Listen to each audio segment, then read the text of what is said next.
বাম আমল থেকে রাম আমল এলেও ভাগ্যের পরিবর্তন হলো না গ্রামের মানুষের। দীর্ঘ বছর ধরে বেহাল রাস্তার কারণে অসহায় অবস্থায় দিন কাটাচ্ছেন এরা।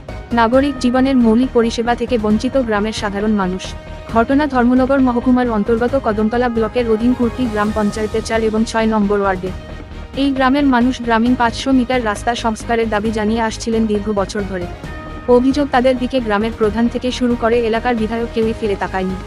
গ্রামের মানুষ জানিয়েছেন, দীর্ঘ বছর ধরে গ্রামের একটি বেহাল রাস্তার কারণে 2 ওয়ার্ডের প্রায় 250 মানুষ দুর্ভোগ পোহাচ্ছেন।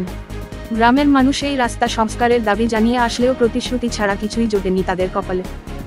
কিন্তু আমরা কত এখনো আমরা মাতি আর আমরা একটু পরে দরকার হইলে আইয়া হইব রে বাথরুম তাই এইরকম খোল্লা এখানে এইখানে সেইখানে আমরা রাস্তাত কাজ করাইতাম নাই। ঠিক আছে, তুমি তাই এটা উদ্যোগ করো, আমরা রাস্তাত কাজ করাই কইয়াও ফাঁক দিব দিয়ার কাজ করাইতো না।